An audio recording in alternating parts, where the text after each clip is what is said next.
Thank you for joining us on air and streaming on the KARE 11 app here at 6 o'clock. I'm Jason Hackett alongside Alicia Lewis. Our Audrey Russo's at MPD headquarters with more on the overnight shootings. We're going to be checking in with her in just 2 minutes. In the meantime, we have several heat advisories and an air quality alert in effect across the Twin Cities. So let's get out to the backyard with Courtney Aiken. You might need the umbrella as you have it this morning. Hey guys, yeah, all that, and it is lightly raining here in our KARE 11 backyard. So light rain starting to move into the West Metro. We had some stronger storms earlier this morning. Nothing severe, but certainly some heavy rain and lightning. We got a break, and now that light rain is moving back into Minneapolis, Minnetonka, Shakopee, Bloomington. You can see it all there. But if you look to our immediate south, there's a kind of heavier cluster of storms. Nothing severe, but heavy rainfall and a little bit of pea-size hail. 50-mile-per-hour wind gusts also possible with that cluster just to the north of Mankato. There you go. There's a closer look coming up on Lakeville and Gaylord. You're kind of done with that activity. So the storms are all moving east this morning. You can expect some haze today. Otherwise, it is our last hot and humid day with a heat advisory in effect until the 6 o'clock hour for the metro. As long as you stay plenty hydrated and have the SPF today, I think you should be good to go, guys.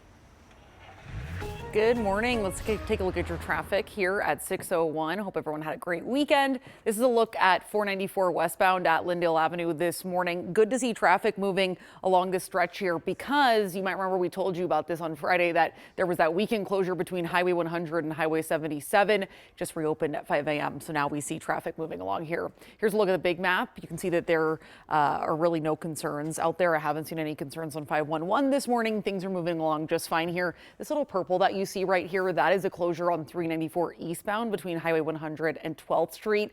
That's been, we've had that closure for a little while now, so nothing new. Do want to tell you about a new closure, though, that just started here at 6 a.m. this morning. I'm going to have more on this in 15 minutes. This is a closure for those who live in the eastern part of the state. Highway 243 at Highway 95 closed. I'll give you all the details on that coming up.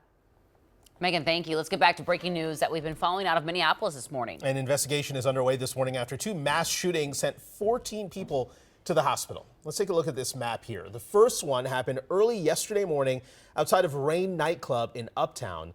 Then in just the last 8 hours, police responded to another shooting over on Nicollet Avenue. Our Audrey Russo is live at MPD headquarters, working to learn more details about this violent 24 hours. Audrey. Good morning. 14 victims altogether between these two shootings and no arrests so far. Now, there are some gun rights activists who were planning roundtable events, discussion events today, specifically to address the Rain nightclub shooting from Sunday morning. Now, they've got another one to talk about today. Take a look at this brand new video. This is what our crews gathered overnight on Nicollet Avenue. You can see officers searching with flashlights, looking at evidence, laying down evidence tags. Now, Minneapolis police tell us that 5 adults were shot here about a half mile from Loring Park. No word on a suspect, but police are working on getting us more information, including the victim's conditions at this point. Now, just after midnight Sunday morning, police were here investigating this shooting outside the Rain Event Center on Hennepin.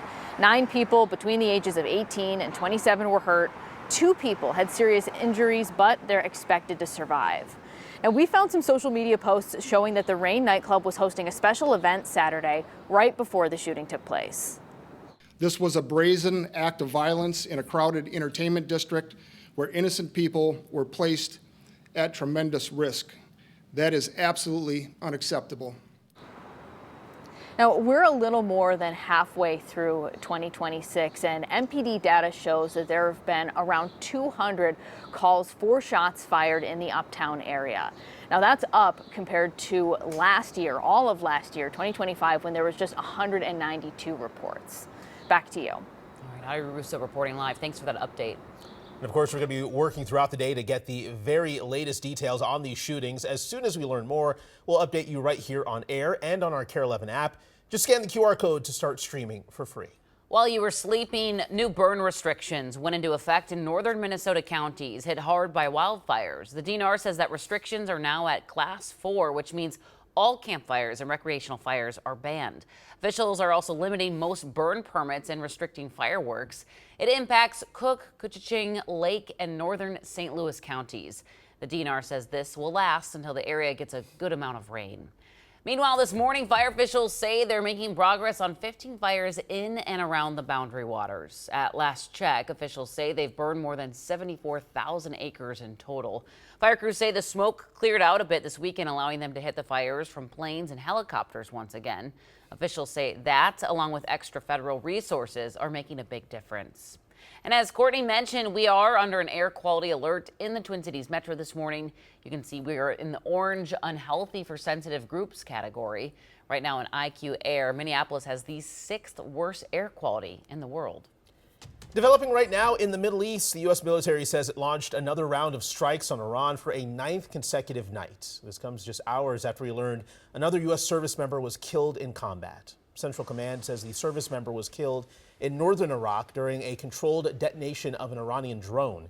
On Saturday, 2 other service members were killed in Jordan, the first death since the ceasefire between Iran and the U.S. ended. The death toll now stands at 17 service members killed. Right now, St. Louis Park is collecting donations for the people who lost their homes in the devastating Helix apartment fire. More than 90 apartments were destroyed. This is a video of fire crews battling the flames Friday. Connie Willis, who rushed out of the building with only her kids and 2 dogs, says that everything that made her apartment a home is gone, and so are the things that she used to run her business. I feel helpless as a mother. Like my daughter is in one spot. I'm here. My dog is away from us. We're just all discombobulated, and it makes me feel helpless. It makes me feel like, what can I do? And I don't even know.